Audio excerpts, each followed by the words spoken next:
உங்கள் சத்யாவில் குளு குளு ஏசி ஆஃபர்.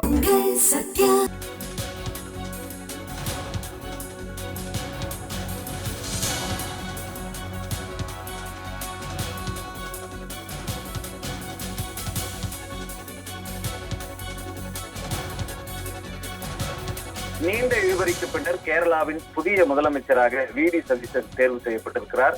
காங்கிரஸ் தேசிய தலைமை அதிகாரப்பூர்வமாக இதனை அறிவித்திருக்கிறது. கேரள முதலமைச்சரை தேர்வு செய்வதில் 11 நாட்களாக நீடித்து வந்த இழுபறி தற்போது முடிவுக்கு வந்துள்ளது. கே.சி. வேணுகோபால், ரமேஷ் சென்னிதலா, வி.டி. சதீசன் ஆகியோர் முதலமைச்சராகுவதற்கான வாய்ப்பு இருப்பதாக அவர்களது பெயர் பரிசீலனையில் இருந்ததில் தற்போது வி.டி. சதீசன் முதலமைச்சராக தேர்வு செய்யப்பட்டுள்ளார். கேரள மாநிலத்தில் நடைபெற்ற சட்டப்பேரவைத் தேர்தலில் 140 தொகுதிகளில் காங்கிரஸ் கூட்டணி 102 தொகுதிகளை கைப்பற்றி ஆட்சியை பிடித்தது. 10 ஆண்டுகளுக்கு பிறகு அங்கு ஆட்சி அமைக்க காங்கிரஸ் முயன்று வந்த நிலையில் முதலமைச்சர் யார் என்பதில் கடந்த 11 நாட்களாக கடும் இழுபறி நிலவி வந்தது.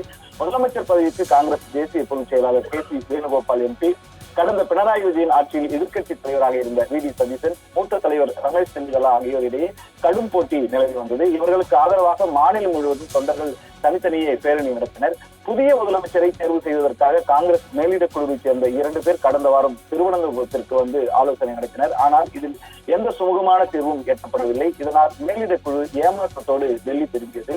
இதைத் தொடர்ந்து கடந்த சில தினங்களுக்கு முன்பு வேணுகோபால் எம்பி உட்பட 3 பேரையும் காங்கிரஸ் மேலிடம் டெல்லிக்கு வரவழைத்தது. அவர்களிடம் காங்கிரஸ் தலைவர் மல்லிகார்ஜுன கார்கே, நாடாளுமன்ற எதிர்க்கட்சி தலைவர் ராகுல் காந்தி ஆகியோர் பல மணி நேரம் பேச்சுவார்த்தை நடத்தினர். அப்போது இவர்கள் 3 பேருமே தங்களுக்குத்தான் முதலமைச்சர் பதவி வேண்டும் என்று முரண்டு பிடித்ததாக தகவல் வெளியானது. இதனால் இந்த பேச்சுவார்த்தையில் எந்த முடிவையும் எடுக்க முடியாத ஒரு சூழல் ஏற்பட்டது. இந்த விவகாரம் தொடர்பாக கருத்து கேட்க கேரளத்தினுடைய காங்கிரஸ் முன்னாள் தலைவர்களை கட்சி மேலிடம் டெல்லிக்கு அழைத்தது. சுதாகரன், முரளிதரன், சுவீரன், எம்.எம். ஹாசன், முல்லப்பள்ளி ராமச்சந்திரன் ஆகியோர் டெல்லிக்கு வருகின்றனர். மூத்த தலைவர் ஏ.கே. அந்தோனியிடமும் கருத்து கேட்கப்பட்டது. பிரியங்கா காந்தியும் இந்த விவகாரத்தில் தலையிட்டு தீர்வு காணும் முயற்சியிலே இறங்கினார். இந்த நிலையில் நேற்று மாலையில் அகில இந்திய காங்கிரஸ் தலைவர் மல்லிகார்ஜுன கார்கே மற்றும் ராகுல் காந்தி ஆகியோருக்கு இடையே நடைபெற்ற முக்கிய கூட்டத்திலே இறுதி முடிவு எடுக்கப்படும் என்று தகவல் வெளியாகி இருந்தது.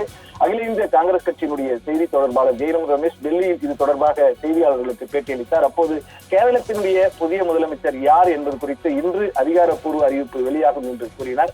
வி.டி. சதீசனுடைய ஆலுவா மற்றும் திருவனந்தபுரத்தில் உள்ள வீடுகளில் இதனால் தொண்டர்கள் குவிந்து வந்தனர். இந்நிலையில் கே.சி. வேணுகோபாலை முதல்வராக நியமிக்க கட்சி தலைமை விரும்புவதாக கூறப்பட்டது.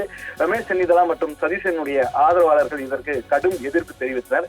கேரள முதலமைச்சர் பதவிக்கான போட்டியை ஆதரவாளர்களுக்கு இடையிலான மோதலாக மாற்ற வேண்டாம் என்று ராகுல் காந்தி எச்சரிக்கை விடுத்தார். ஆனால் இதை யாருமே பொருட்படுத்தவில்லை என்று கூறப்பட்டது.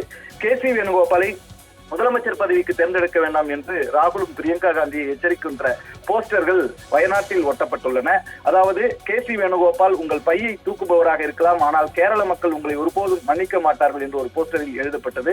வயநாடு அடுத்த அமேதியாக மாறக்கூடும் என்று மற்றொரு போஸ்டரில் எழுதப்பட்டது. உத்தரப்பிரதேசத்தினுடைய அமேதி தொகுதி காந்தி குடும்பத்தினுடைய கோட்டையாக இருந்தது. 2019 நடைபெற்ற மக்களவைத் தேர்தலில் இந்த தொகுதியில் போட்டியிட்ட ராகுல் காந்தியை தோற்கடித்து பாஜகவுடைய ஸ்மிருதி இரானி வெற்றி பெற்றார். இதை நினைவு கூறும் வகையில்தான் இந்த போஸ்டர்கள் ஒட்டப்பட்டன.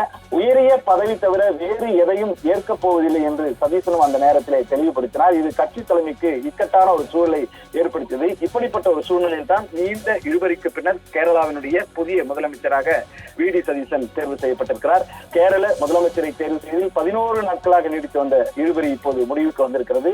டெல்லியில் கே.சி. வேணுகோபால் செல்வாக்காக இருந்தாலும் மக்கள் செல்வாக்கால் வி.டி. சதீசன் முதலமைச்சராக தேர்வு செய்யப்பட்டதாக கூறப்படுகிறது. கே.சி. வேணுகோபாலுக்கு ராகுல் காந்தி ஆதரவு தெரிவித்த நிலையில் கேரள காங்கிரஸ் தொண்டர்கள் எதிர்ப்பால் கே.சி. வேணுகோபால் பின்வாங்கியிருக்கிறார். கேரள சட்டப்பேரவை தேர்தலில் காங்கிரஸ் ஆட்சியை பிடித்த இந்த நிலையில் புதிய முதலமைச்சர் அறிவிப்பு என்பது காங்கிரஸ் மத்தியிலே கொண்டாட்டத்தை ஏற்படுத்தி இருக்கிறது. வயநாடு என்ற இடத்திலும் மட்டுமல்லாமல் சதீசனுக்கு ஆதரவான அனைத்து இடங்களிலும், திருவனந்தபுரம், ஆலுவா உள்ளிட்ட இடங்களிலும் காங்கிரஸ் தொண்டர்கள் கொண்டாட்டத்தை, மகிழ்ச்சியை வெளிப்படுத்தி வருகின்றனர். அவர்கள் உற்சாக கொண்டாட்டத்தில் ஈடுபட்டு வருகின்றனர்.